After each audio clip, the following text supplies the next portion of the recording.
Assalamualaikum warahmatullahi wabarakatuh. Jumpa lagi di channel Ruang Nusantara.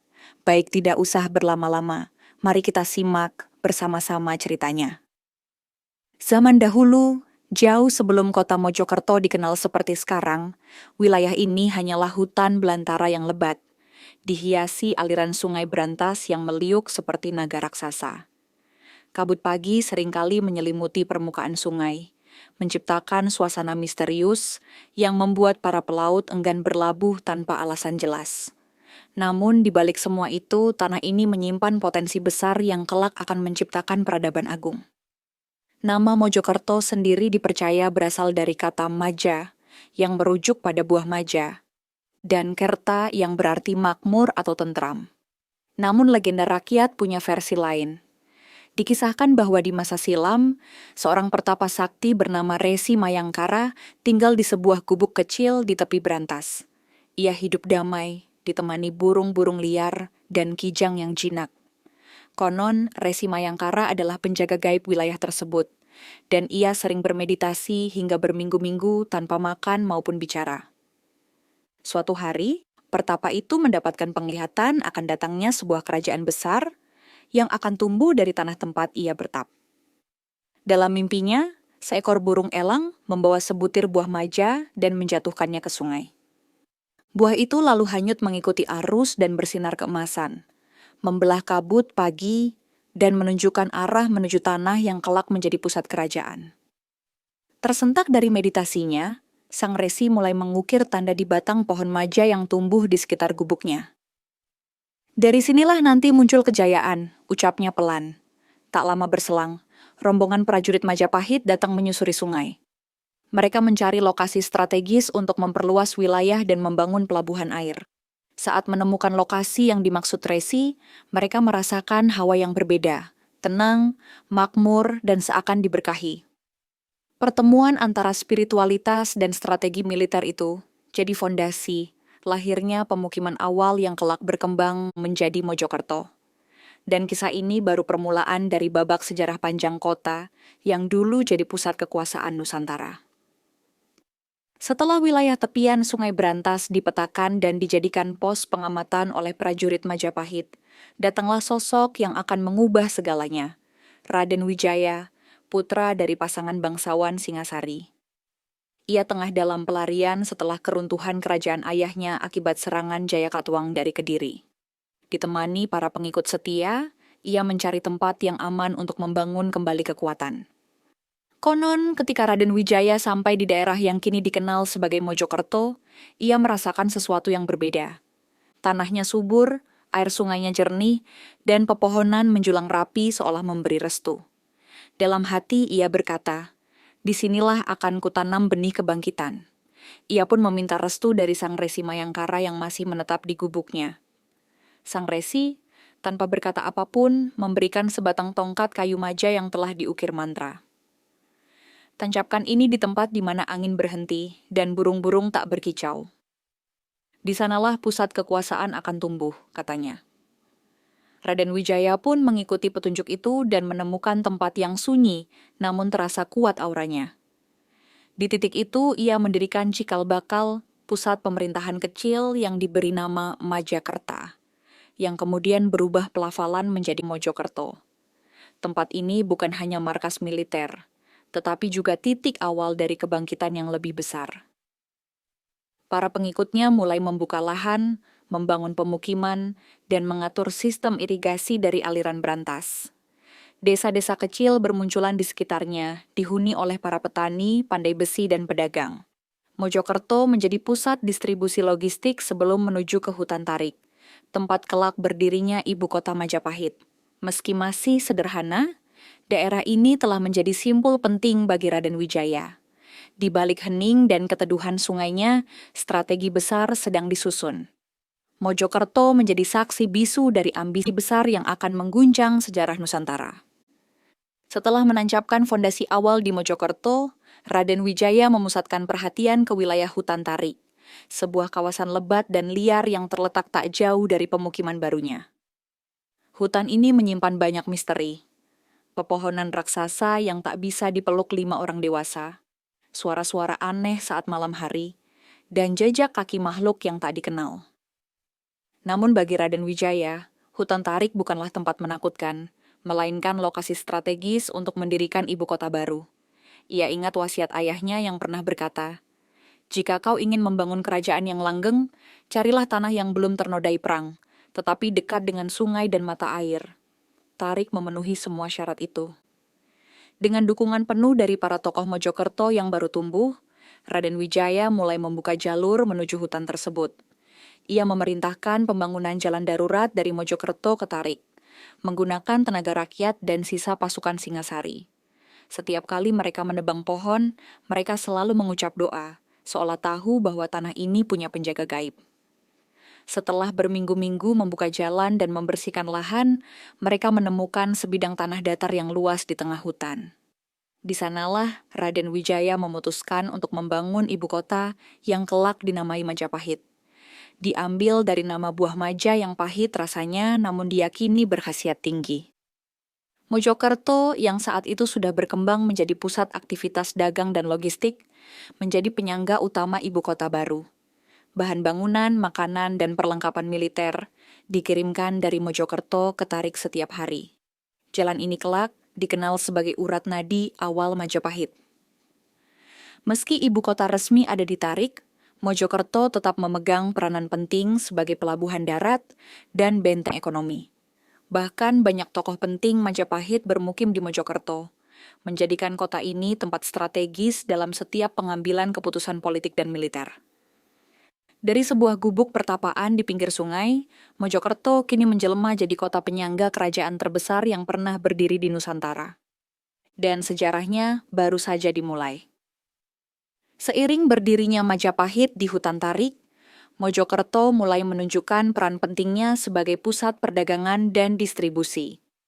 Letaknya yang strategis, di antara aliran sungai Brantas dan jalur menuju pedalaman Jawa, membuatnya menjadi titik temu para pedagang dari berbagai arah. Tak hanya dari desa-desa sekitar, bahkan pedagang dari Madura, Tuban, hingga Bali mulai berdatangan. Di tepi sungai Brantas, dibangunlah dermaga sederhana dari batang-batang kayu ulin. Kapal-kapal kecil bersandar di sana, membawa berkarung-karung beras, rempah-rempah, kain, dan logam. Mojokerto mulai hidup.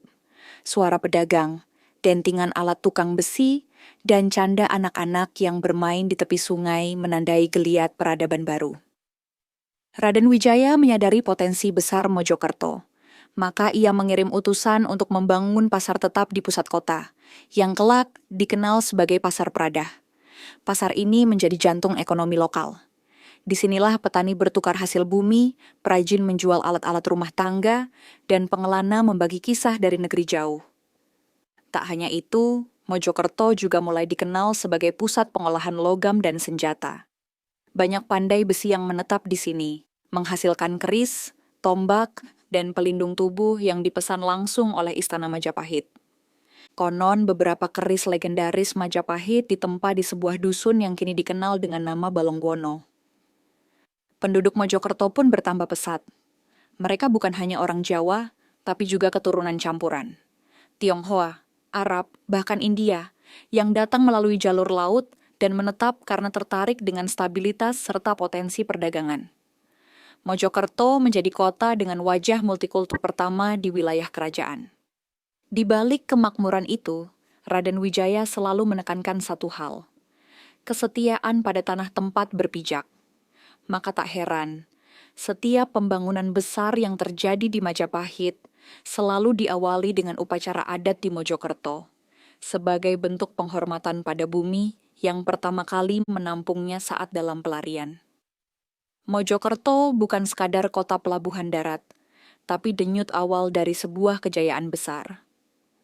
Di tengah pesatnya pertumbuhan Mojokerto, penduduk tak pernah melupakan sosok yang pertama kali meramalkan kejayaan tanah ini, Resi Mayangkara.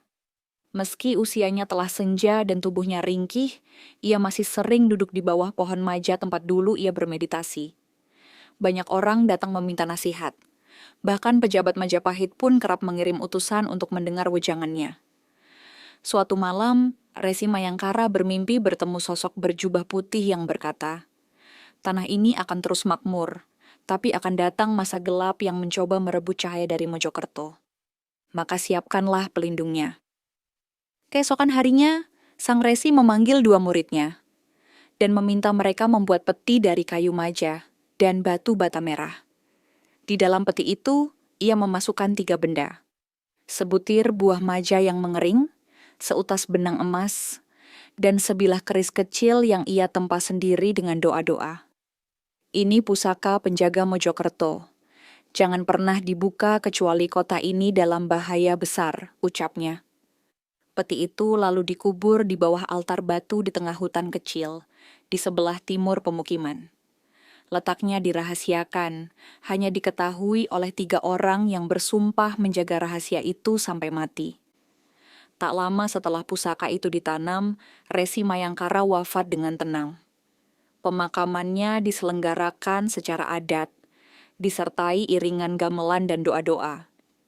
Raden Wijaya sendiri datang memberi penghormatan terakhir. Dalam pidatonya, ia berkata, "Tanpa beliau, mungkin kita masih tersesat dalam gelap. Mojokerto ada karena bimbingannya." Setelah kepergian sang resi, kepercayaan masyarakat terhadap kekuatan spiritual kota ini makin kuat.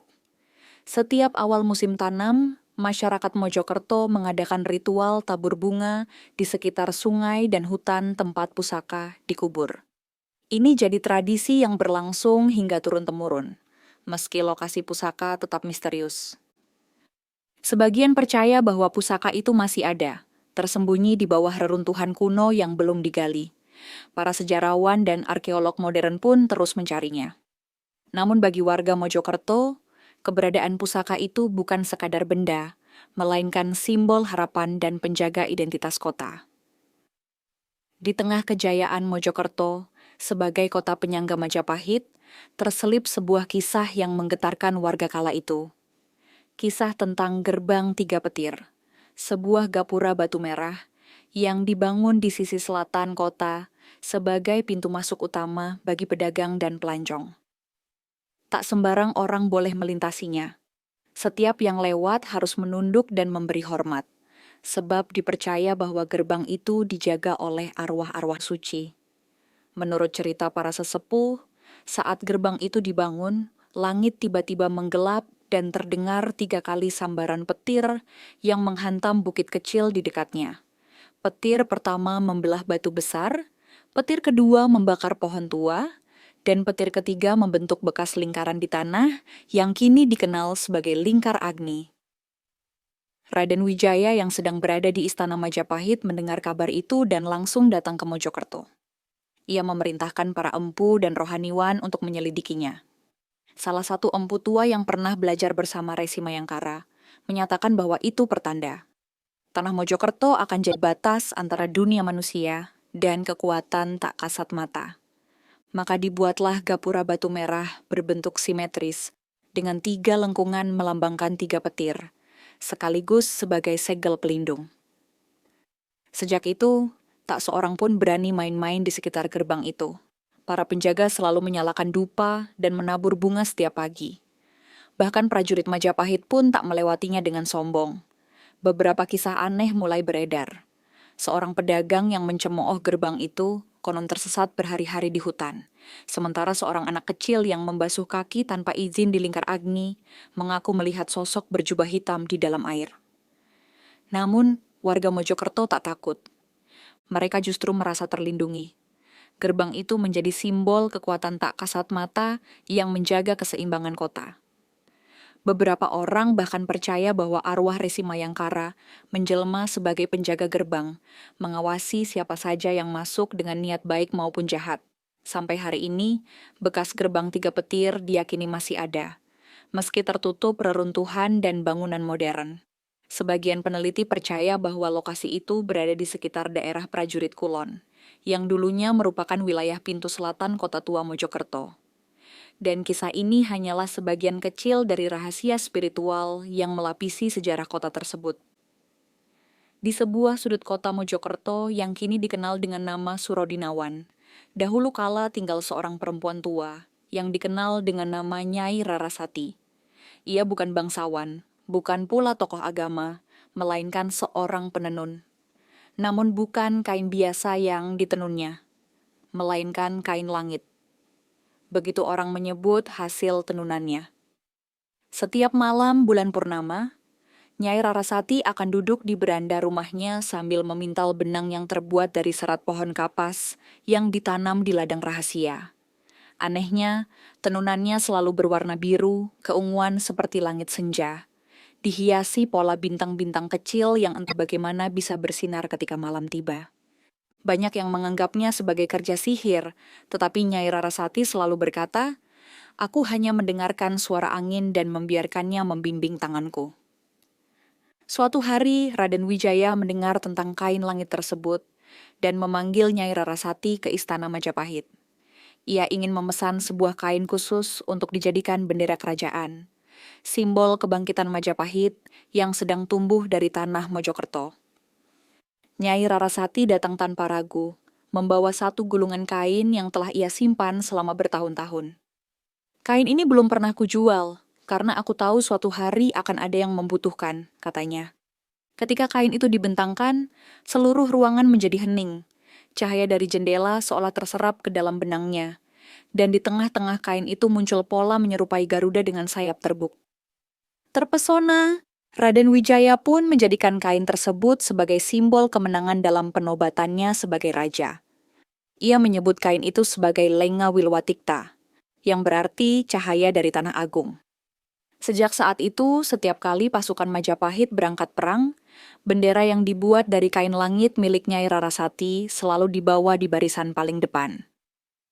Nyai Rarasati kembali ke Surodinawan dan hidup tenang hingga akhir hayatnya. Namun masyarakat tak pernah melupakannya. Bahkan hingga kini, tradisi menenun masih hidup di kawasan tersebut. Konon, para penenun perempuan di sana sering bermimpi melihat sosok perempuan tua berjubah langit mengajarkan pola-pola baru yang belum pernah dilihat sebelumnya.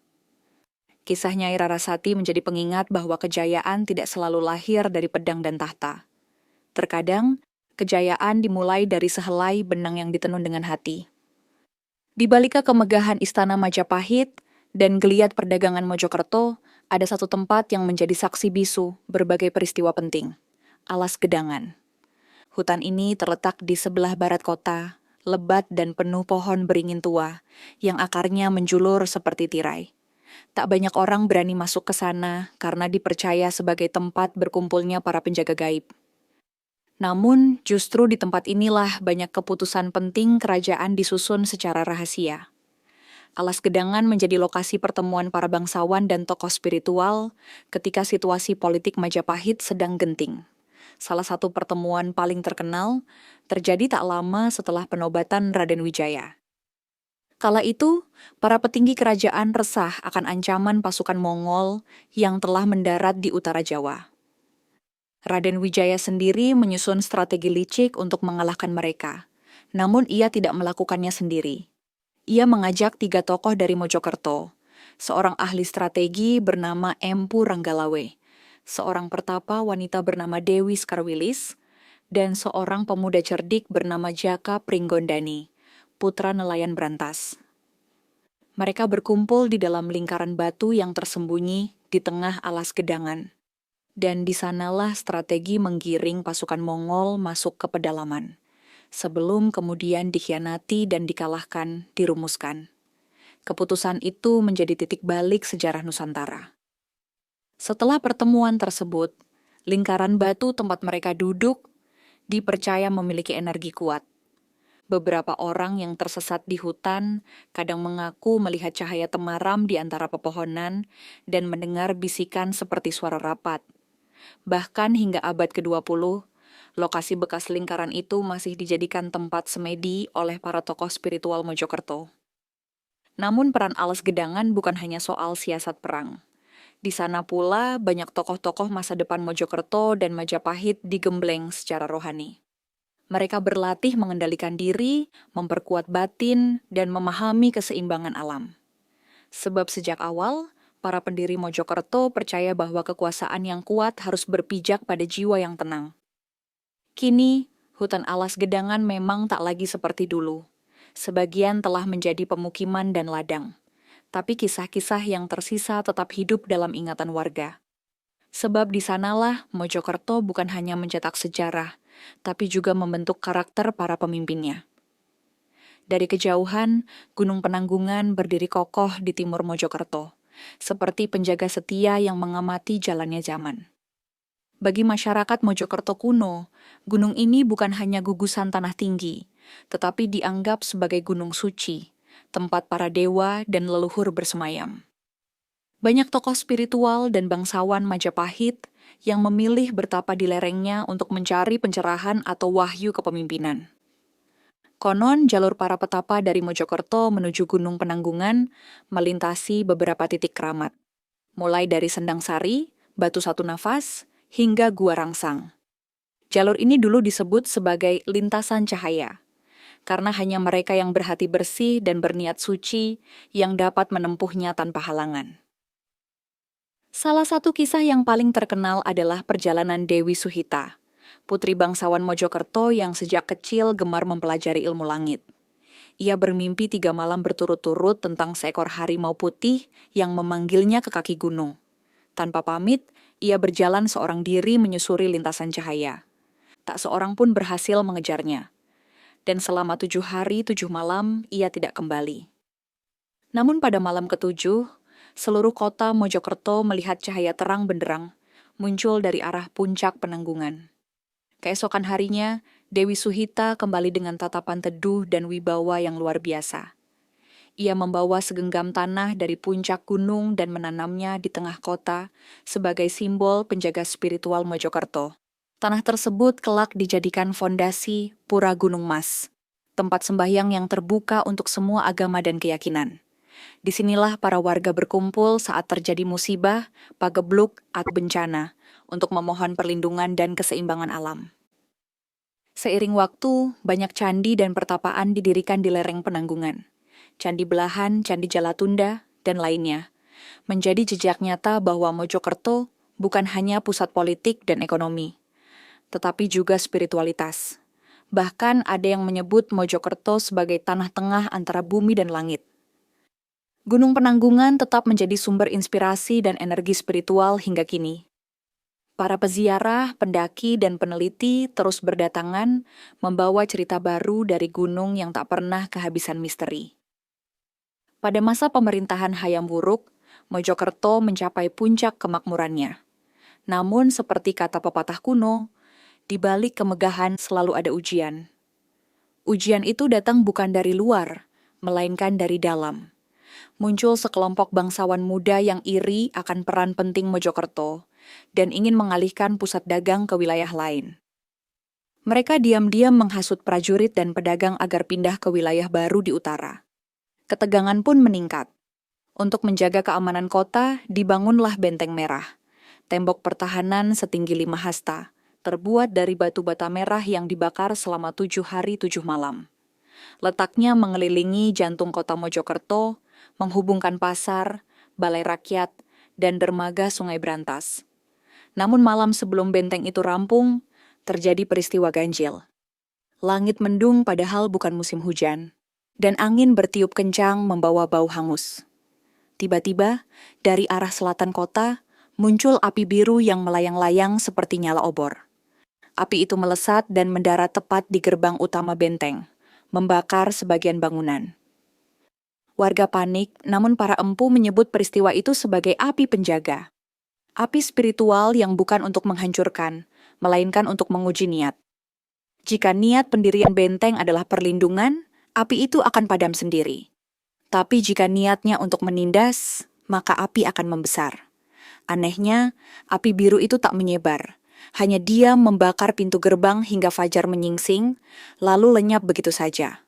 Keesokan harinya, batu-batu di bekas terbakar berubah warna menjadi merah tua kehitaman, seolah menghitam karena malu. Para pemimpin kota pun sadar, kekuatan Mojokerto bukan pada tembok tinggi, melainkan pada keadilan, kepercayaan rakyat, dan keseimbangan alam. Benteng itu tetap berdiri, namun diberi nama Benteng Geni, dan dijadikan pengingat bahwa kota ini harus dijaga dengan kesetiaan dan kejujuran, bukan ambisi dan kekuasaan. Hingga hari ini, di beberapa reruntuhan tua Mojokerto, masyarakat masih percaya ada batu merah hangus yang menyimpan energi api spiritual. Konon, jika disentuh oleh pemimpin yang lalim, batu itu terasa panas seperti bara. Di tengah rerimbunan ladang dan pepohonan di selatan Mojokerto, terdapat sebuah bangunan purbakala yang unik dan misterius. Candi Tikus. Meski namanya terdengar sederhana, tempat ini menyimpan kisah yang rumit dan mendalam, terutama bagi mereka yang memahami hubungan antara air, waktu, dan kekuasaan. Dahulu, candi ini bukan hanya tempat suci, tetapi juga sistem pengairan canggih yang menopang pertanian Mojokerto dan Majapahit. Dibangun dengan sistem kanal bawah tanah, candi ini mengatur aliran air dari mata air Gunung Penanggungan, agar sampai ke sawah-sawah di Mojokerto secara merata. Namun di balik fungsinya yang teknis, tersimpan cerita spiritual yang melegenda, tentang sang pembawa waktu, seorang pertapa muda bernama Empu Sudarsana, yang dikabarkan bisa menghentikan waktu sejenak untuk menyelaraskan musim tanam dan musim panen. Ia tidak tinggal di istana, melainkan di dalam kompleks bawah tanah Candi Tikus. Setiap malam, ia duduk di dekat aliran air dan membaca mantra untuk menyeimbangkan iklim dan kesuburan tanah. Menurut kisah turun-temurun, suatu kali terjadi kekacauan cuaca, musim hujan datang terlalu cepat, dan panen terancam gagal. Rakyat Mojokerto resah. Maka Raden Hayam Wuruk mengirim utusan memohon pertolongan sang empu. Empu Sudarsana lalu memanjatkan doa di tengah pancuran candi, dan tiba-tiba waktu seperti melambat. Hujan berhenti, kabut menipis, dan udara menjadi teduh. Panen pun berhasil, dan masyarakat kembali makmur. Namun keesokan harinya, Empu Sudarsana menghilang tanpa jejak. Hanya ditemukan sebuah jam matahari kecil dari batu andesit di altar candi, dikenal sebagai pusaka Kalaniskala. Konon, jam itu bisa bergetar sendiri jika waktu kota Mojokerto keluar dari harmoni. Sebagian arkeolog modern meyakini Candi Tikus adalah simbol peradaban yang maju dalam sistem tata air dan astronomi. Tapi bagi rakyat Mojokerto, ia adalah pengingat bahwa waktu bukanlah sekadar menit dan detik, melainkan irama alam yang harus dijaga dengan kebijaksanaan. Dan hingga kini, air yang mengalir dari reruntuhan Candi Tikus dipercaya membawa berkah. Banyak yang mencuci muka di sana sebelum ujian, menikah, atau memulai usaha, seolah menyerap ketenangan dari sang pembawa waktu yang pernah tinggal di bawah tanahnya. Zaman terus berputar, kejayaan Majapahit meredup, peradaban berganti, dan dinamika politik Jawa Timur memasuki babak-babak baru. Namun di tengah perubahan besar itu, Mojokerto tetap teguh berdiri, memelihara akar sejarahnya seperti pohon tua yang tak gentar diterpa angin. Setelah runtuhnya Majapahit, Mojokerto tidak serta-merta hilang dari peta peradaban. Ia berubah wujud menjadi pusat kebudayaan dan pertanian, lalu berkembang menjadi kota administratif penting di bawah pengaruh Mataram Islam, hingga akhirnya memasuki masa kolonial Belanda. Pada abad ke-19, Belanda membangun rel kereta dan membuka jalur dagang baru, menjadikan Mojokerto sebagai simpul ekonomi yang terhubung dengan Surabaya, Jombang, dan Malang. Namun masyarakat Mojokerto tidak pernah melupakan asal-usul mereka. Setiap sudut kota menyimpan jejak masa lalu, dari Pasar Pradah yang dahulu pusat logistik Majapahit, hingga Balongwono tempat para empu menempa senjata. Surodinawan masih dikenal dengan tradisi tenunnya, dan Gunung Penanggungan tetap menjadi tujuan spiritual. Bahkan sisa-sisa gerbang 3 petir dan reruntuhan Benteng Geni masih disakralkan oleh sebagian warga. Yang menarik, generasi muda Mojokerto mulai menghidupkan kembali narasi-narasi leluhur. Komunitas budaya, peneliti, dan seniman lokal menggali kembali cerita-cerita lama untuk diangkat ke panggung modern. Melalui festival, pertunjukan, bahkan animasi, dan digitalisasi situs sejarah. Mereka sadar bahwa kota ini bukan sekadar tempat ditinggal, melainkan warisan agung yang dibangun dari keringat, doa, dan legenda. Kini Mojokerto dikenal bukan hanya sebagai kota industri dan pendidikan, tapi juga sebagai kota warisan Majapahit. Di balik hiruk-pikuk kehidupan modernnya, ia menyimpan akar kuat dari masa lalu yang tak bisa dipisahkan dari identitas Nusantara. Dan di sanubari warganya, Mojokerto akan selalu menjadi tempat di mana buah Majapahit tak lagi dilihat dari rasanya, tetapi dari hikmah di baliknya. Bahwa dari kepahitan bisa tumbuh kemakmuran. Dari keterasingan bisa lahir kejayaan. Dari tanah sederhana di tepi berantas, Mojokerto menatap masa depan dengan bangga, karena ia tahu siapa dirinya dan dari mana ia berasal.